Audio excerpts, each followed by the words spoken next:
cut my own hair periodically.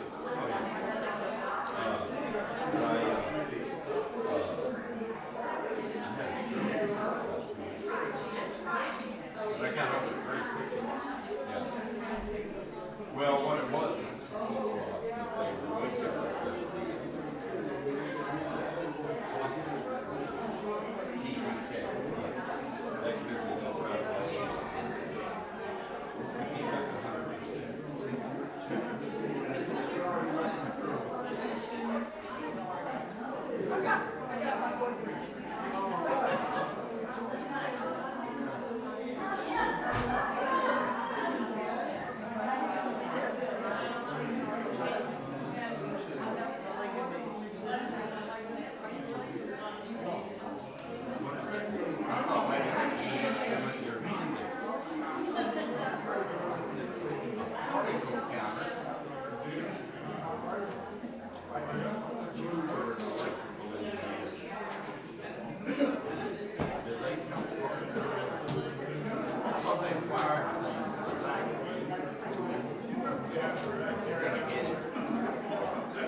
Start. Well, actually, I wasn't going to sit so you can sit next to her or she goes. Call to worship.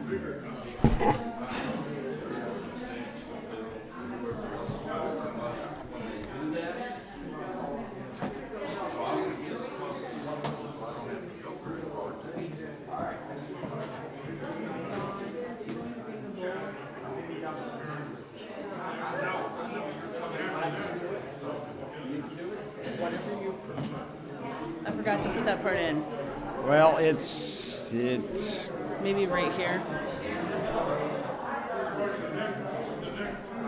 talking.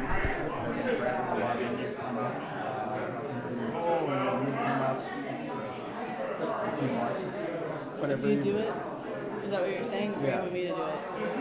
I think I would do it. Okay, that seems logically to make the most sense.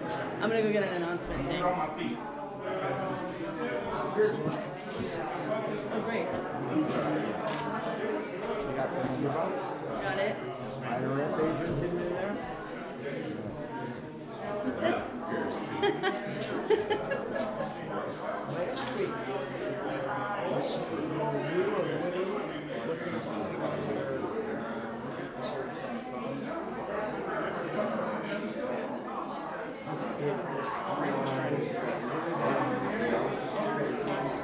Oh, no.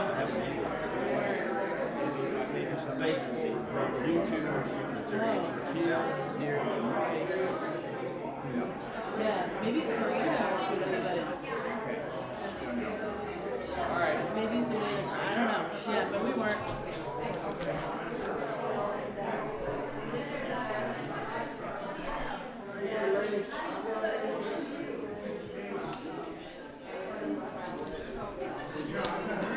Wow, we have a call to worship. Do you want me to leave this here? I have to right before I gave this out for me. So I have my own. So if you leave that there, it doesn't affect me. Well, then I'll take it and move it. I'll keep mine in front. Okay.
Good morning and welcome to San Gabriel. Whether you are here in the sanctuary or at home watching us, we're pleased that you've joined us this morning. I'm Ron Karish, and for the past 3 years, I have been the fellowship treasurer. I've been a U or a UU for almost 50 years.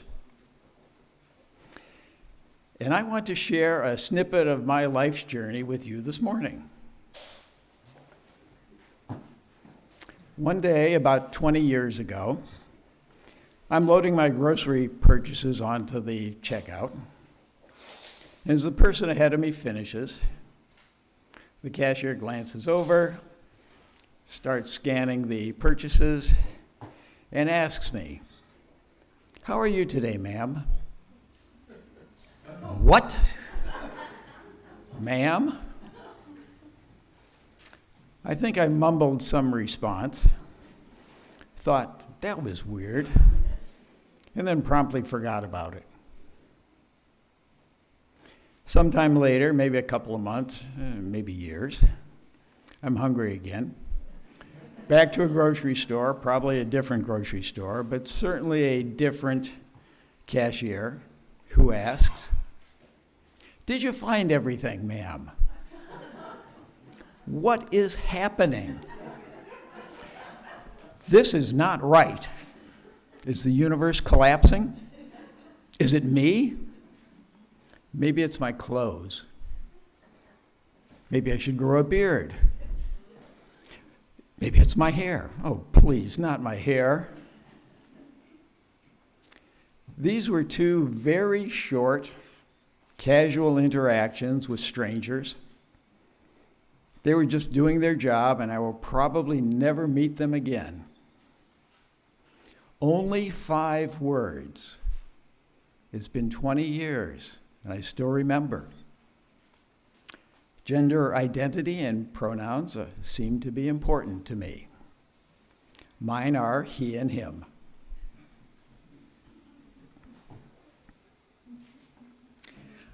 St. Gabriel is a member congregation of the Unitarian Universalist Association.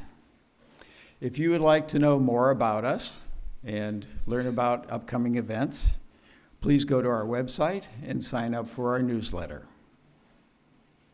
We especially welcome visitors. And when it is time for the offering, if this is your first time here, please know that your presence today is your gift to us. Know that whoever you are, wherever you are from, whoever you love, wherever you are on life's journey, you are welcome here.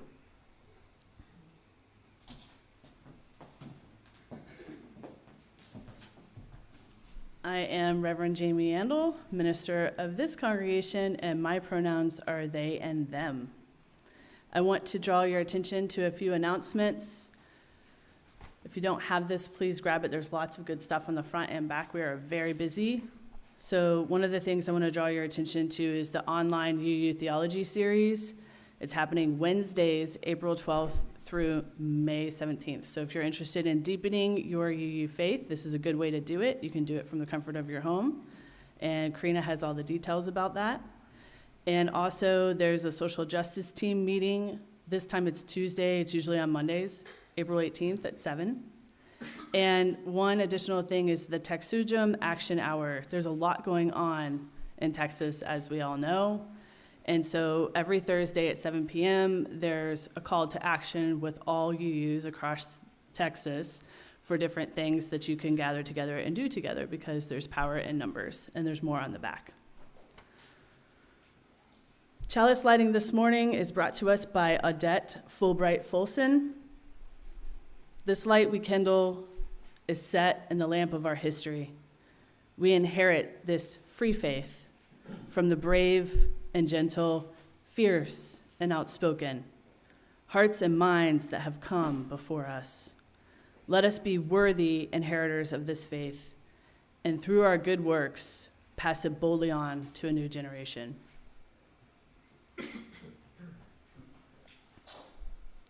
Our opening hymn is Enter, Rejoice, and Come In. It's number 361.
Our call to worship this morning is by Erica Hewitt.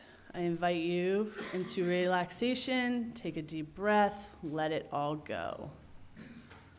As we enter into worship, put away the pressures of the world that ask us to perform, to take up masks, to put on brave fronts. Silence the voices that ask you to be perfect. This is a community of compassion and welcoming. You do not have to do anything to earn the love contained within these walls. You do not have to be braver, smarter, stronger, better than you are in this moment to belong here with us. You only have to bring the gift of your body, no matter how able, your seeking mind, no matter how busy, your animal heart, no matter how broken. Bring all that you are and all that you love to these moments together. Let us worship together.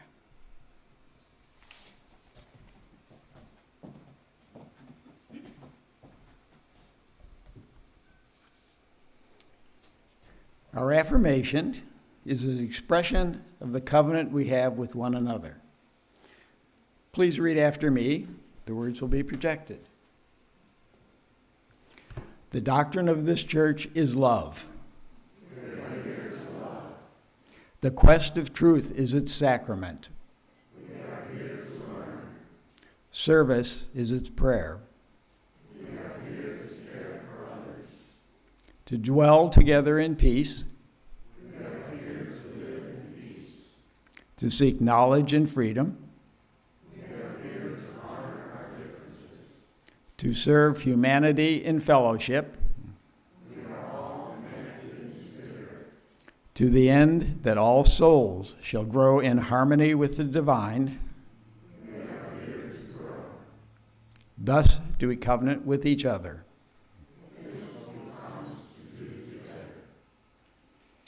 It is time for the Wonder Box. Karina is traveling today, and I hope Reverend Jami has the Wonder Box.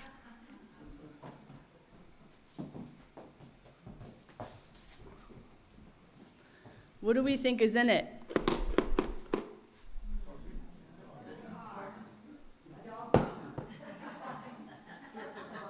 Let me shake it again because the noise you heard was actually just the handle.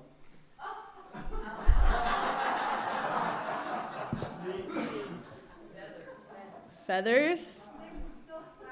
Silk flowers. Cotton balls. Nothing. Let's see.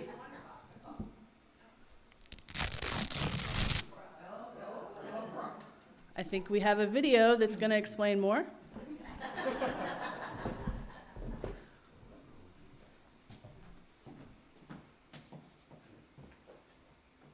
By Kelly Fritsch and Anne McGuire, illustrated by Eduardo Trejos, published by AK Press.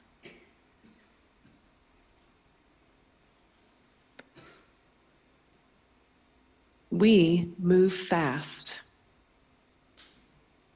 We move slow. We move together. Sometimes we have to wait. Waiting can feel boring, frustrating, hard. Waiting can also feel exciting, like butterflies, like love. We wait so we can spend time together. Sometimes when we're together, we get stopped in our tracks. Like when all the fun and flavors of ice cream are just one step out of reach. We notice when things are unfair, and it helps us get creative. We make plans. We solve problems. We build something better.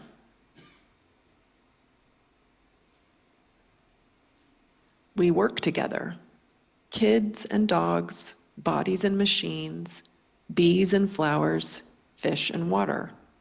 Relying on each other helps us get where we need to go. Sometimes we find ourselves in unfamiliar places. We wonder. We get curious. We might have more questions than answers. Our questions can help us learn to do things differently and discover new ways of understanding each other. For the things that connect us are also what nourish us, like roots and tubes and straws and friends. And these things that connect us are often what challenge us. Sometimes we disagree about how to be together. Solving one problem can create another, and we don't always know how to make things better.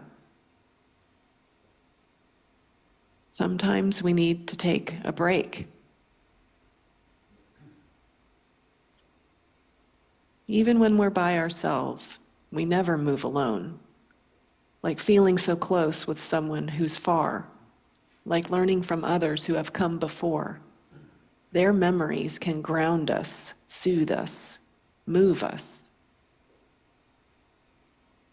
Whether we're by ourselves or surrounded by many, our small movements can turn into big movements. We celebrate. We make change. We move together. The end.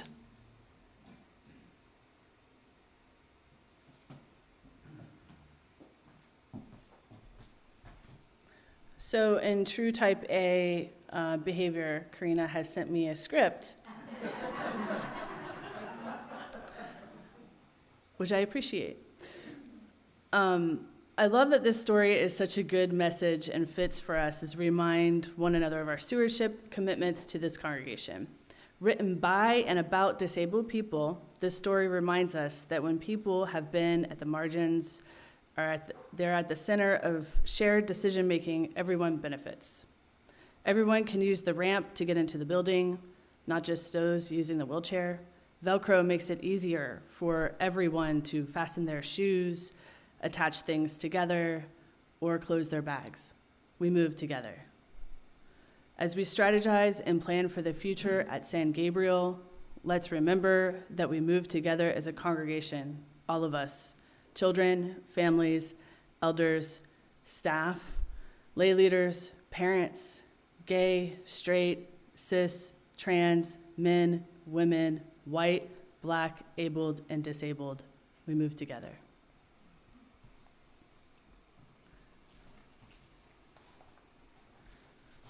So today is our annual pledge drive. It begins today. Now, this might create some anxiety in some of us, and I am just going to name it, this is because of capitalism. If this isn't you, and this isn't ringing a bell, or you're not interested, you can feel free to sit this one out and come back at the end. Capitalism might have influenced how you think and move about in this world. Even with awareness of it, you may have been inadvertently conditioned to think that there is a decline happening in churches, which creates what's called a scarcity mindset. COVID did us no favors in this way of thinking. We saw all too clear how systematic oppression is killing us, quite literally.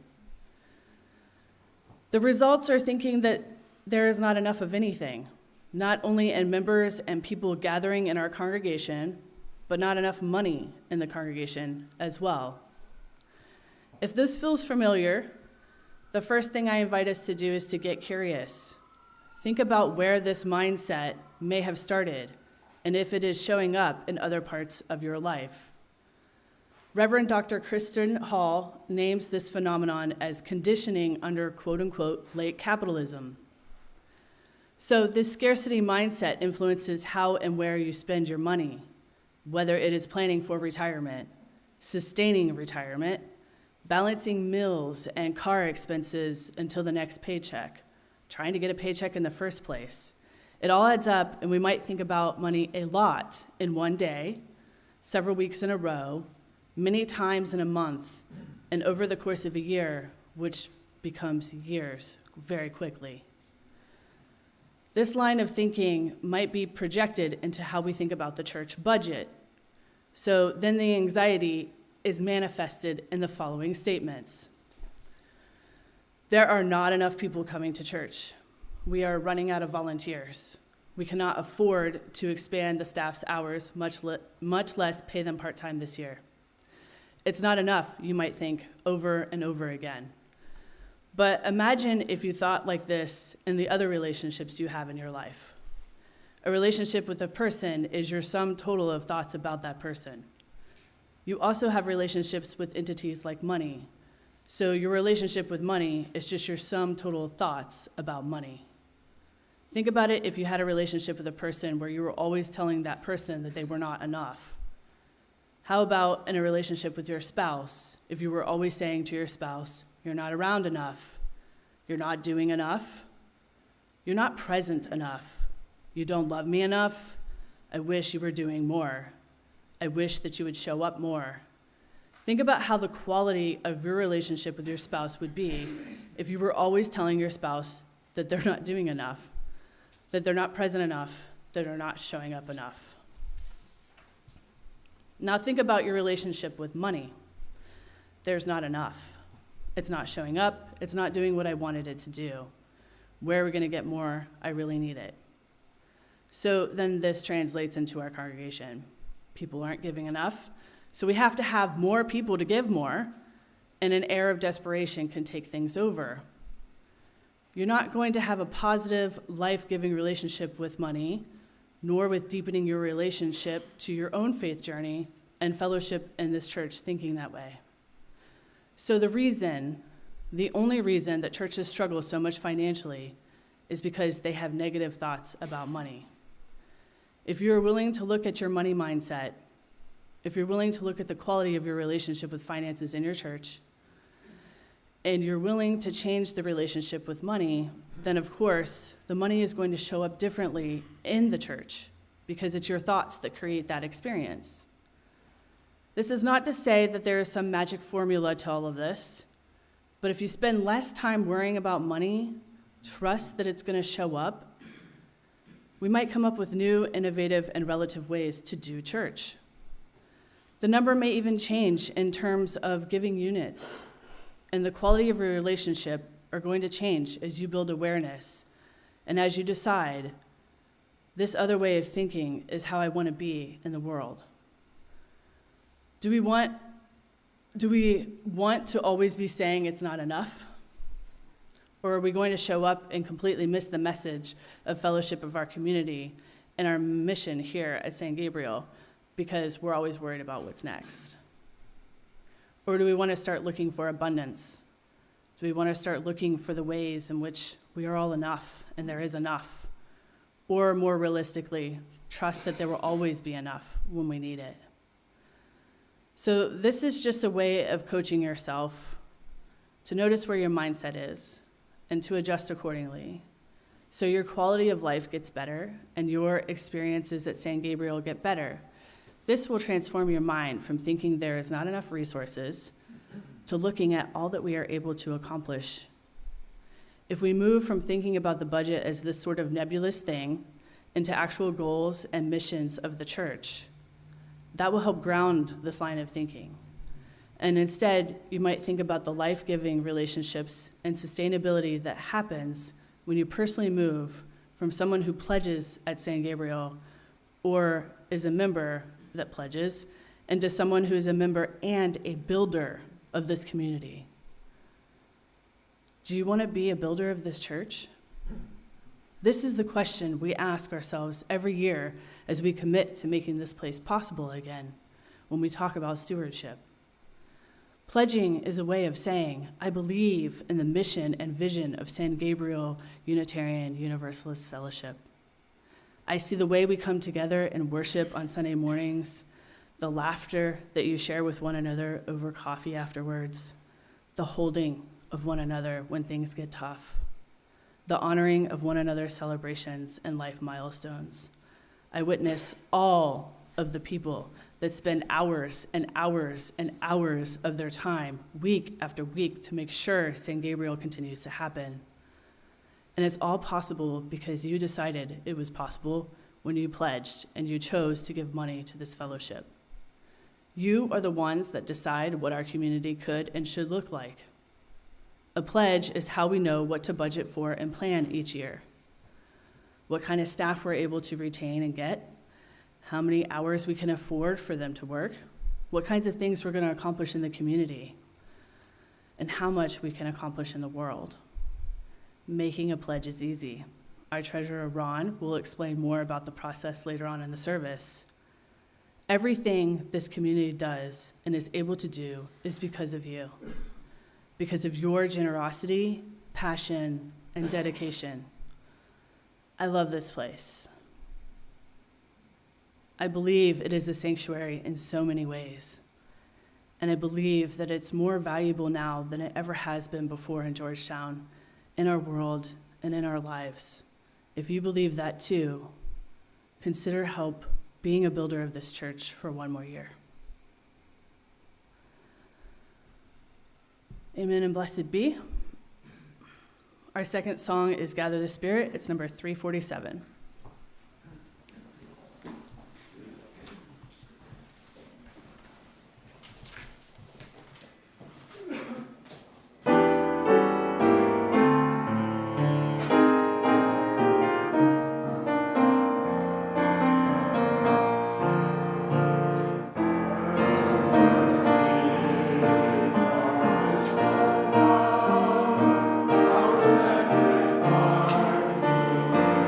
Our sacrifice will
As we prepare to share joys and sorrows, let us settle into our seats.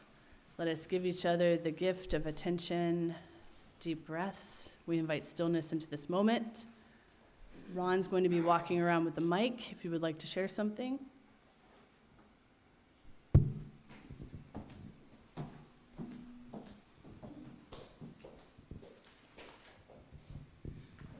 You may have heard this before, but I wanted to tell you that Maria Susan Wagner, who was a very active member of this church, passed away on March 21st of this year. Her family is having a memorial service for her in one of the children's homes. And if you would like additional information about that, the ceremony or the memorial service in her memory will be next Saturday. And I have the information if you would like to do that. So, thank you. Would you repeat the name again, please? Maria Susan Wagner. Wagner.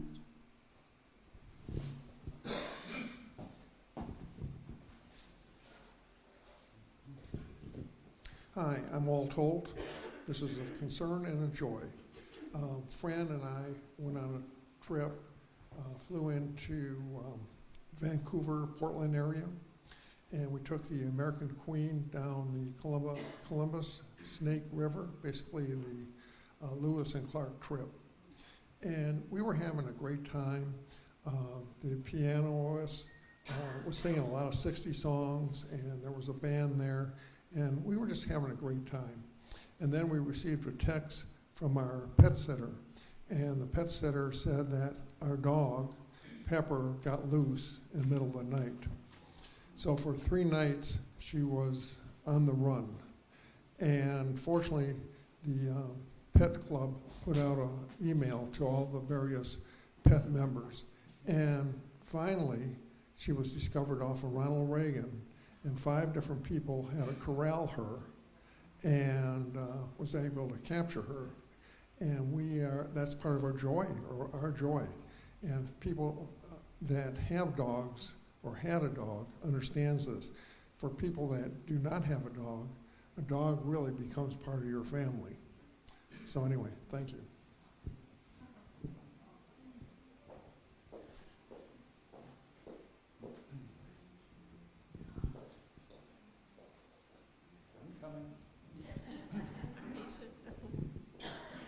Hello, I'm Clara Dugan. I won't try to classify this, but a week ago last Thursday, I started driving to Milwaukee, Wisconsin, where I have a duplex that I wanted to work on. And I drove 16 hours to Des Moines, went to the Unitarian service in Des Moines, and then I got a call from my husband that Clarice, my mother-in-law, had called an ambulance and gone to the hospital. And then at 2 a.m. and then at 6, she was discharged, too early, by far. And my poor husband was beside himself. He had no idea what to do. But Michelle, fortunately, by the time I called her at 2, had her Easter dinner and cleaned up, and she came and saved us until I could get on a plane and come back home. So I am incredibly grateful. Also, I would like to say that Stephanie Blank is here today, and I hope all of you have a chance to meet her. She's one of the people that is working really hard with our kids in the schools and on the school board. And lastly, I would like to say that this church means a lot to me. My pledge will be in the mail today. It's a great day to put your pledge in the mail.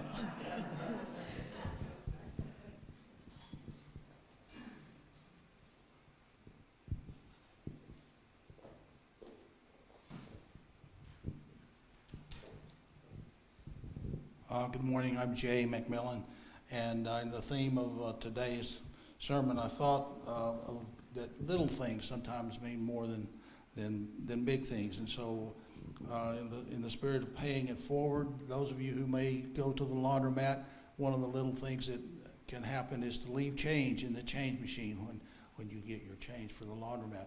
And there are so many other things that can make a difference for people who are with whom you're casually related. And so that's it feels good, but then it's the right thing to do.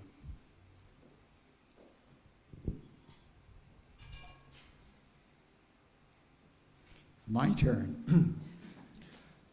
Last Wednesday, there was a gathering hosted by Karina of families here in the congregation that have children at home, and some of us older folks who have children spread across the country. It was a hoot. If you are interested in participating, you'll get to meet some of the people who have either more or less gray hair than you do, depending upon where you are. And we'll plan to do this, probably once a month. So talk to Karina. It was a great evening.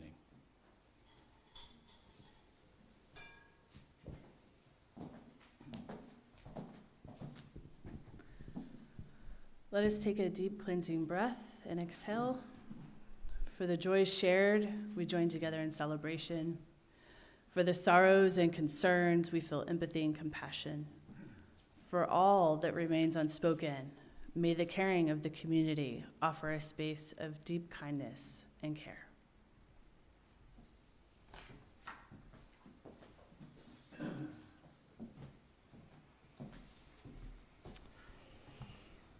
Well, Reverend Jami stole a little bit of my thunder. But first I want to clarify. We are solidly in good financial shape. We can make the payroll. At one point in time, Lynn Ellis was here. I think Lynn was a founding member.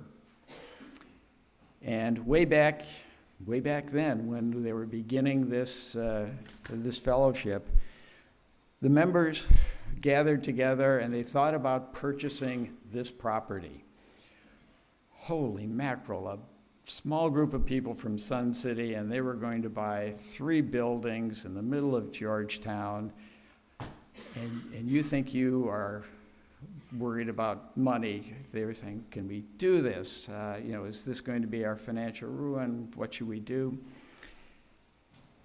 And the response from the UUA representative who was assisting them or counseling them said, you can do anything. You love each other. Go for it. This is the usual time in our service to do an offering, and today will be a little bit different. Today we are going to pass the baskets twice. The first time, and if we could start passing the baskets will contain envelopes. Please take one. If you are visiting, take one anyway. No commitment, but it does have some interesting information about the St. Gabriel Fellowship. Members and friends who are not here, those folks who are watching, you will receive all of this information in an email this week. The second passing of the baskets will be when we collect the offering. Okay? So as the baskets come around, please take one. About the envelopes. As Jami ratted me out, this is the kickoff of the San Gabriel Pledge Drive for our fiscal year that runs from July 1st of this year through the end of June in 2024. This will be a year to welcome those friends that we haven't met yet. A year to re-engage with members and friends that we haven't seen quite as often as we used to. The pledge goal is $170,000. This is a little bit higher than the amount pledged last year.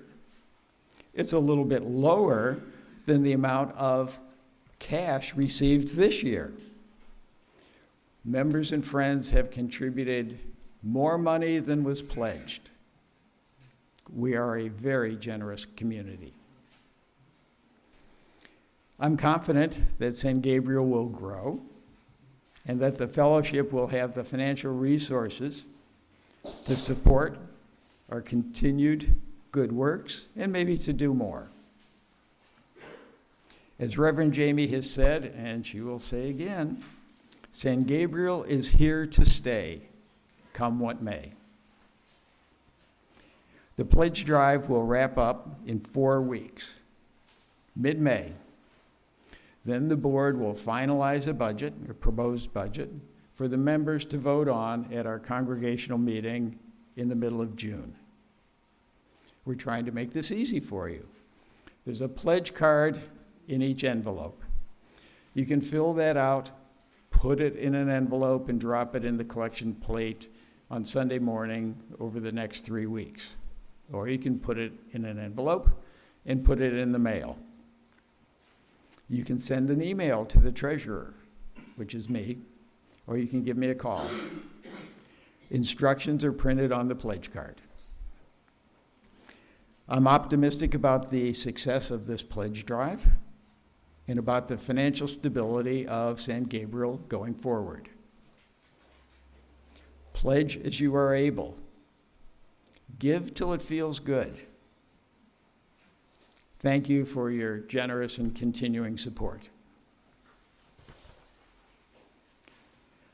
Each week, we take an offering to sustain this space that we call home and to support the work of the fellowship. Thank you. The offertory music is Peace Like a River, arranged by Philip Cavernan. The offering will now be gratefully received.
We close our sacred time together when we extinguish our chalice.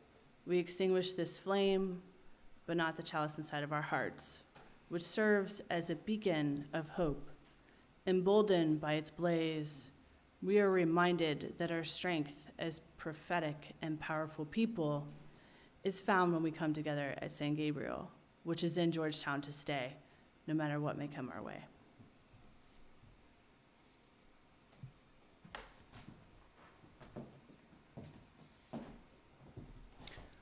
Please join us for coffee and conversation as we have a postlude, I believe, recording.